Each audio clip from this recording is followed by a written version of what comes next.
5 సార్లు శాసనసభ సభ్యునిగా పనిచేసిన అవినీతి మరక అనేది అంటని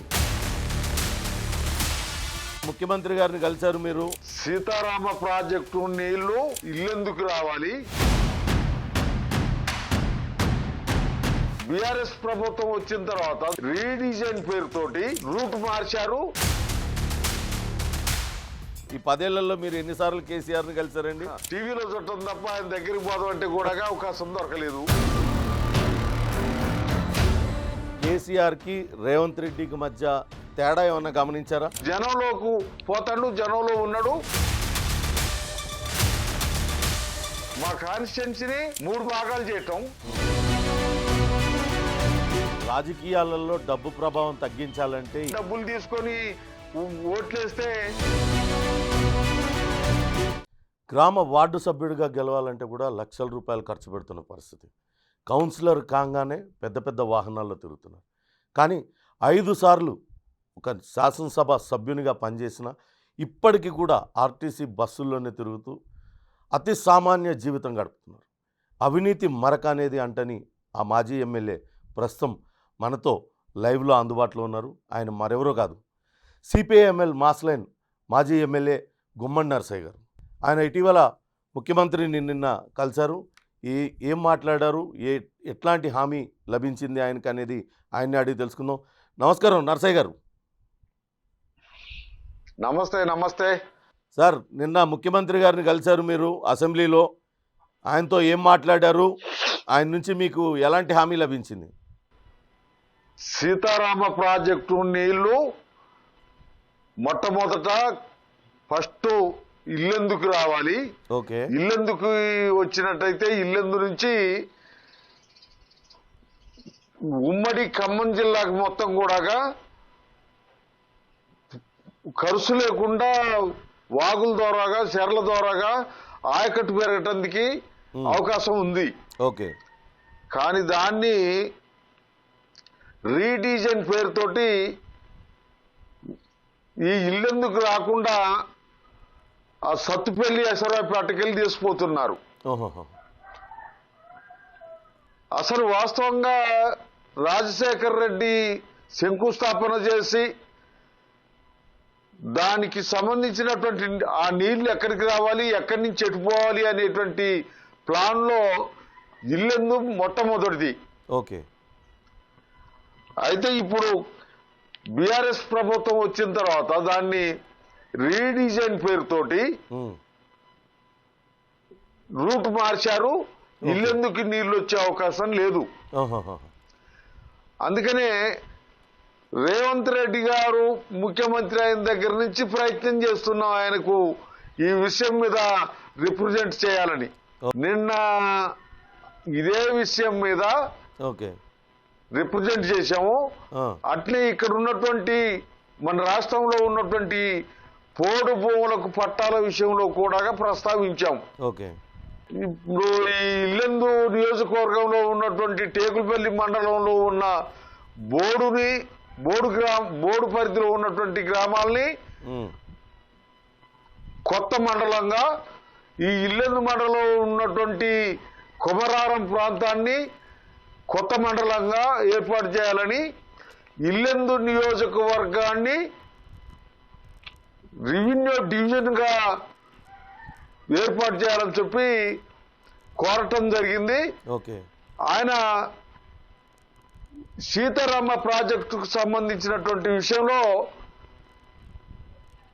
పక్కనే ఇరిగేషన్ మినిస్టర్ ఉత్తమ్ కుమార్ రెడ్డి ఉంటే ఆయనని ఆదేశించాడు, వెంటనే ఒక మీటింగ్ ఏర్పాటు చేయి దానికి సంబంధించినటువంటి అధికారులందరినీ వచ్చేటట్టు చూడు, ఆ పరిధిలో ఉన్నటువంటి పొలిటికల్ పార్టీలన్నింటినీ కూడా పిలిచి వాళ్ళ సమక్షంలో దానికి సంబంధించినటువంటి విషయాన్ని పరిగణలోకి తీసుకొని మాట్లాడదాం.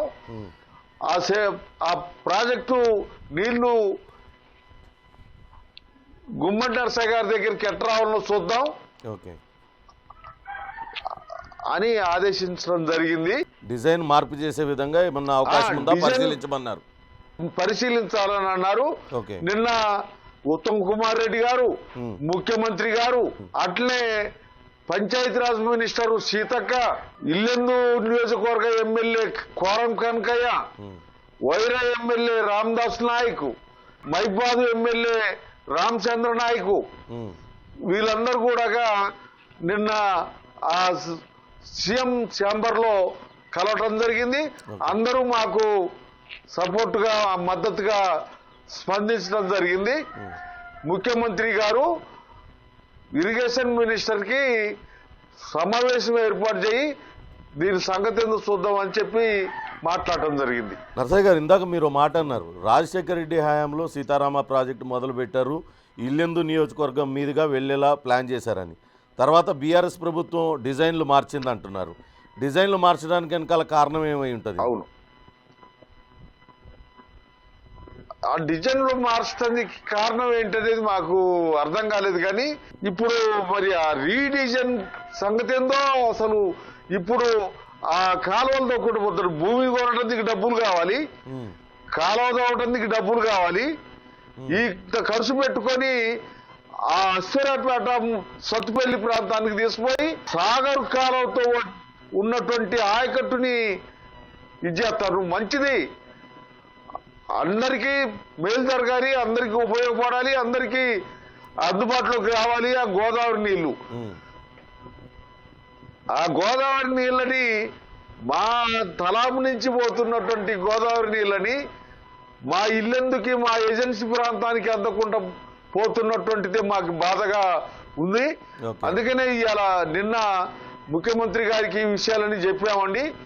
ఆయన సమావేశం ఏర్పాటు చేసి దీన్ని పరిశీలన చేయాలని చెప్పి మాట్లాడటం జరిగింది. ఎన్నిసార్లు ప్రయత్నించారు మీరు సీఎంని కలవడానికి? ఆయన ముఖ్యమంత్రి అయిన దగ్గర నుండి మొదలుకొని నిన్నటి దాకా ఆరు సార్లు అయింది. ఆరోసారి కలవటం జరిగింది. నిన్న కూడా వేం నరేందర్ రెడ్డి గారి దగ్గరికి వెళ్ళి ఇవాళ నాకెట్లనన్నా ముఖ్యమంత్రి గారిని మీరు కల్పించాలి, అక్కడ ఉన్నటువంటి సెక్యూరిటీ అధికారులు కానీ అక్కడ ఉన్నటువంటి పిఏలు సిసిలు కానీ మాకు అవకాశం కల్పిస్తలేరంటే నిన్న ఆయన సారథ్యంలో ఆయన ప్రయత్నంలో నిన్న నాకు అవకాశం దొరికింది. ముఖ్యమంత్రి గారు అయితే నిన్న కలిశారు, మీకు హామీ కూడా ఇచ్చారు. ఒకటండి, సీఎం అపాయింట్మెంట్ ఇవ్వకుండా మిమ్మల్ని అవమానించారు అని చెప్పేసి బీఆర్ఎస్ నేతలు బాగా సోషల్ మీడియాలో ప్రచారం చేస్తున్నారు. కేసీఆర్ ముఖ్యమంత్రిగా 10 ఏళ్ళు ఉన్నారు కదా, ఈ 10 ఏళ్లలో మీరు ఎన్నిసార్లు కేసీఆర్ని కలిశారండి? ఏదైనా సమస్యల పరిష్కారం కోసం ఆయన కలిశారా? అసలు ఆయన టీవీలో చుట్టం తప్ప ఆయన దగ్గరికి పోదాం అంటే కూడా అవకాశం దొరకలేదు. ఒకటి ఇవాళ వాళ్ళు ఇవాళ డబ్బా కొట్టుకున్నారేమో కానీ అవకాశవాదంగా వాళ్ళు దీన్ని ఒక హల్చల్ చేస్తే చేసినేమో కానీ చివరికి మీ ప్రయత్నం అయితే ఫలించింది. నిన్న ముఖ్యమంత్రి గారు కలిశారు, ఆయనతో ఒక హామీ కూడా తీసుకున్నారు. ఇక ఈ ప్రతిపక్షాలు మాత్రం గట్టిగా విమర్శిస్తున్నాయి. ఒక గిరిజన ఎమ్మెల్యే, మాజీ ఎమ్మెల్యే 5 సార్లు ప్రజాప్రతినిధిని రోడ్డు మీద పట్టించుకోకుండా వదిలేశారు అంటూ వాళ్ళు పెద్ద ఎత్తున విమర్శలు చేస్తున్నారు. అందుకే నేను ఇందాక మిమ్మల్ని అడిగింది, 10 ఏళ్లలో మీరు ఎప్పుడైనా కలిసే ప్రయత్నం చేశారా? మీ సమస్యలు చెప్పుకోవడానికి ముఖ్యమంత్రిగా ఉన్న కేసీఆర్ దగ్గరికి వెళ్ళారా? ఎప్పుడైనా అపాయింట్మెంట్ కోసం ప్రయత్నిస్తే మీకు ఎట్లాంటి అనుభవం ఎదురైంది?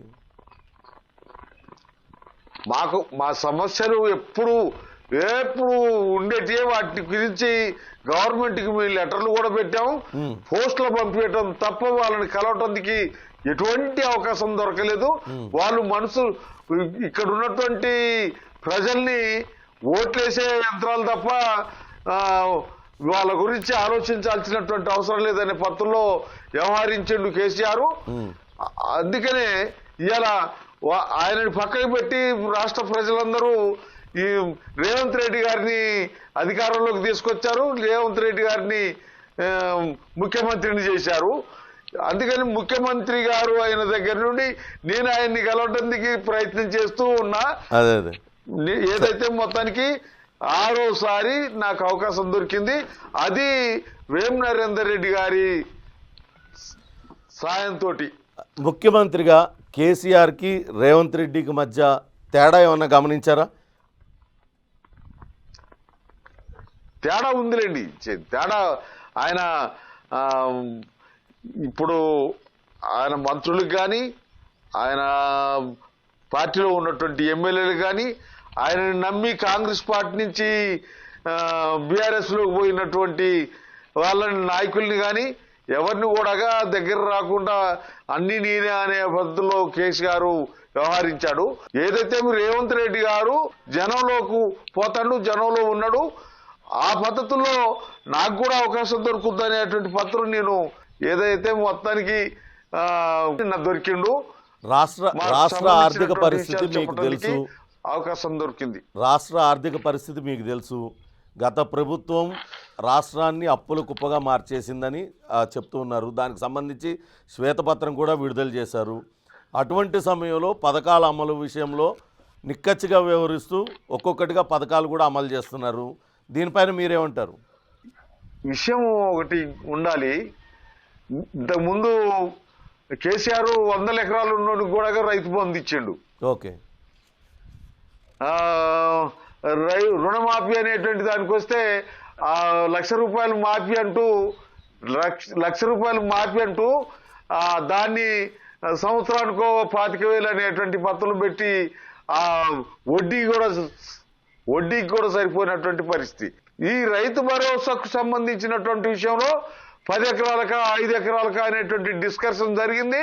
ఏదైతే మొత్తానికి మళ్ళీ మొన్న లాస్ట్కి ఏమన్నాడంటే వ్యవసాయం చేసే భూములకి అన్నిటికీ ఇస్తామన్నారు. గడిచిన 40-50 ఏళ్ళుగా మీరు రాజకీయాలలో ఉన్నారు, 5 సార్లు ఎమ్మెల్యేగా గెలిచారు.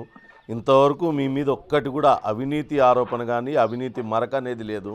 ప్రస్తుత రాజకీయాలను చూస్తే మీకేమనిపిస్తుందండి? నేనేమో ఇట్ట బతకదలుచుకున్నా. ఇక ప్రస్తుత రాజకీయాలనే దానికి వస్తే 2000 దాకా ఉన్నటువంటి రాజకీయాలు వేరు, 2000 నుండి నడుస్తున్నటువంటి వాతావరణం వేరు. ఇది అంతా కలుషితమైనటువంటిది. ఇంతకు ముందు అసెంబ్లీ చట్టసభలు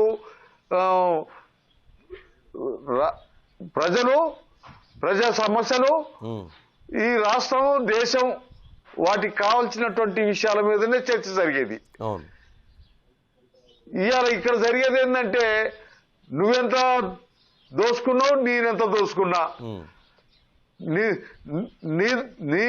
నింది దొంగ అనటం, నన్ని దొంగ అనటం, వ్యక్తిగత దోషం. ఈ పద్ధతుల్లో ఈడ పర్సన్స్ ఈ వ్యక్తిగత దూషణలు తప్ప ప్రజలతో ఓట్లు ఎట్టేపించుకుంటారంటేనేమో డబ్బులు ఇచ్చి ఓట్లు కొనుక్కుంటారు.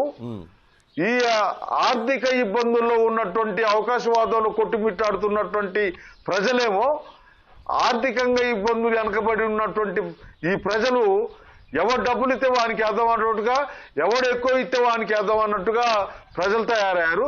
ప్రజల్ని అట్లా తయారు చేస్తున్నారు ఇవాళ ఉన్నటువంటి రాజకీయ నాయకులు. వీళ్ళందరూ కూడా కొత్త కథలు చెప్పడం తప్ప ఇక్కడ ఉన్నటువంటి అవసరాలు ఏంటి అనేటువంటిది మాత్రం లేదు. రాజకీయాలలో సుదీర్ఘం కొనసాగుతున్న వ్యక్తిగా ప్రస్తుతం రాజకీయాలలోకి రావాలనుకునే యువతకి ఒకవేళ మీరేమన్నా చెప్పదలుచుకుంటే ఏం చెప్తారు? మేము యూత్కు చెప్తున్నాం, యువకులకు చెప్తున్నాం, ప్రజలు మన మీద ఆధారపడి ఉంటారు, ప్రజలకి మన నాయకులుగా ఉండాలి, ప్రజలకి కావలసినటువంటి విషయాల మీదనే దృష్టి పెట్టాలి. కానీ వ్యక్తిగతమైనటువంటి ఆశలకి కానీ అవినీతికి సంబంధించినటువంటి అవకాశవాదానికి సంబంధించినటువంటి విషయాల్లో మీరు దిగకూడదు. దిగకుండా జాగ్రత్తలు తీసుకుంటే దేశానికి మీరే నాయకులు అనేటువంటిది, దేశ ప్రజలకి మీరు నాయకత్వం వహించాల్సినటువంటి అవసరం ఉందని చెప్పి వాళ్ళకి మేము పిలిపిస్తున్నాం. వాళ్ళకి మేము ఇచ్చేటువంటి సలహాలు కూడా. ఓకే. మీరు వామపక్ష రాజకీయాల్లో సుదీర్ఘకాలం ఉన్నారు. ప్రస్తుతం వామపక్ష పార్టీలన్నీ కూడా పూర్తిగా నిర్వీర్యమైపోయిన పరిస్థితి. ఎందుకు ఈ పరిస్థితి వచ్చిందంటారు? వామపక్షాలు వాస్తవంగా ప్రజల కోసం పనిచేయాలా, ఇక్కడ ఉన్నటువంటి ప్రభుత్వాలని, ఇక్కడ ఉన్నటువంటి పాలక వర్గాల్ని నిలదీయాల్సినటువంటి, వాళ్లకు ప్రజలకు సంబంధించిన విషయాలు చెప్పాల్సినటువంటి అవసరం ఉంది. అయితే వామపక్షాలు అనేటువంటి విషయానికి వస్తే, ఈ వామపక్షాల్లో ఉన్నటువంటి నాయకులు కూడా ఎట్లా సంపాదించుకోవాలా, యాడేముంది, దాన్ని ఎట్టగా చేయాలనేటువంటి పద్ధతుల్లో ఈ బూర్జువా మనస్తత్వం కలిగినటువంటి వాళ్ళ తీరుగా తయారయ్యారు. అందుకనే ఇలా ప్రజలు వాళ్ళని చూస్తున్నారు. ఈ వామపక్షాలు ఎంతసేపు వాళ్ళ భావాలను చెప్పుకోవడం తప్ప ఆర్థికంగా ప్రజలను ఆదుకునేటువంటి పరిస్థితులు లేరు. కాబట్టి బూర్జువా వర్గాలేమో ఆర్థికంతో దోసుకుంటున్నారు, దాచుకుంటున్నారు, వాటిని పంచిపెట్టే పద్ధతుల్లో పంచుతున్నారు. ఈ వామపక్షాలేమో అటువంటి పద్ధతి లేకుండా వ్యవహరిస్తూ ఇది చేస్తే డబ్బులు ఇచ్చేవాడికి వెళ్ళి చూస్తున్నటువంటి పరిస్థితులు, వాతావరణం పెరిగిపోయింది. అందుకనే ఇవాళ వీళ్ళు వెనకబట్టందుకు కానీ, వీక్ కావటానికి కానీ అవకాశాలు ఏర్పడ్డాయి. ఇవాళ నేను 5 సార్లు నేను ఈ నియోజకవర్గంలో ప్రజలు నన్ను అసెంబ్లీకి పంపించారు. కానీ ఇక్కడ జరిగింది ఏంది అనే దానికి వస్తే, ఇవాళ మా కాన్స్టిట్యున్సీని 3 భాగాలు చేయటం, అట్లే ఇక్కడ ఉన్నటువంటి పార్టీలు, ఇక్కడ ఉన్నటువంటి పొలిటికల్ లీడర్స్, వీళ్ళు ఇప్పటిదాకా ప్రజల్ని మోసం చేసి సంపాదించినటువంటి సంపదని విచ్చలవిడిగా పంచుతున్నటువంటి పరిస్థితి. అందుకనే ప్రజలు ఇక మేము గెలవలేము, మేము గెలవము అనేటువంటి దానికే గురయ్యి ఇప్పుడు ఇలా డబ్బులు ఇచ్చే వాళ్ళకు ఓట్లేస్తున్నారు. ఆ పద్ధతుల్లో నడుస్తుంది. 5 సార్లు నియోజకవర్గానికి ఎమ్మెల్యేగా పనిచేశారు. మీ హయాంలో ఎటువంటి అభివృద్ధి పనులు చేశారు నియోజకవర్గానికి? అంత అభివృద్ధి చేసి ఇంత అవినీతి మరకంటాను మీకు ఎందుకు ఓటమి ఎదురైందని అనుకుంటున్నారు? నేను ఆ మరకంటించుకోవటానికి నేను ఒక వామపక్ష భావంతో ఉన్నటువంటి వాడిని. ఇలా మేము ఓడిపోవటానికి కారణం ఈ డీలిమిటేషన్లో మా ఓట్లని, మాకున్నటువంటి ఓట్ బేస్ని శిథిలం చేశారు. ఓకే. మా సొంత మండలం అయినటువంటి సింగరేణి మండలం వైరారి కాన్స్టిట్యున్సీ కలిపారు. మా గుండెకాయ లాంటి గుండాల మండలాన్ని పెనుపాకకు పెట్టారు. ఆ పద్ధతుల్లో మా ఓట్లను చీల్చడం వల్ల మా ప్రజలకు కూడా వచ్చింది. ఇక మనం మన పార్టీకి ఓట్లు వేయలేము, మన పార్టీ గెలవదు అనేటువంటి పద్ధతుల్లో మా ప్రజలు కూడా ఇదైనరు. అందుకనే ఇలా డబ్బులు ఇచ్చేవాడికి ఓట్లు ఇస్తున్నటువంటిది కనపడుతుంది. అట్లా మేము ఓడిపోవడానికి ఇంకా కారణం. అంటే రాజకీయాలలో డబ్బు ప్రభావం తగ్గించాలంటే ఏం చేయాలంటారు? మరి మేము అదే పనిలో ఉన్నాం. ప్రజల్ని డబ్బు కోట్లేయకండి, డబ్బులు తీసుకొని ఓట్లేస్తే వాడు డబ్బు ఇచ్చి ఓట్లు తీసుకుంటే మీకోసం పనిచేయడు, మీ గురించి ఆలోచించడు. అందుకనే ఎంతసేపు మీ ఓటు మీకు తిరిగి ఉపయోగపడాలంటే ఏం చేయాలో ఆలోచించండి అని చెప్పి మేము అదే పనిలో ఉన్నాం. ప్రజలు ఆలోచించాలి, ప్రజల్ని ఇంకా మనం గైడ్ చేయాల్సినటువంటి అవసరం ఉంది. ఓకే అండి, థ్యాంక్ యూ గుమ్మడి నరసయ్య గారు. రాజకీయాలను డబ్బు తీవ్రంగా ప్రభావితం చేస్తుంది, డబ్బు తీసుకొని ఓటు వేయొద్దంటూ ప్రస్తుతం ప్రజల్ని చైతన్యపరిచే పనిలో ఉన్నామని గుమ్మడి నరసయ్య అంటున్నారు. అట్లనే అనేక సార్లు ప్రయత్నం తర్వాత ముఖ్యమంత్రి రేవంత్ రెడ్డిని కలిశాము. రేవంత్ రెడ్డి తమ సమస్యలను సావధానంగా విన్నారు. పక్కనే ఉన్న మంత్రి ఉత్తమ్ కుమార్ రెడ్డికి వెంటనే దీనిపైన దృష్టి సారించాలంటూ ఆదేశాలు జారీ చేశారంటూ ఆయన సంతృప్తిని వ్యక్తం చేస్తున్నారు. ఇది ఇవాల్టి special interview. Stay tuned to Big TV.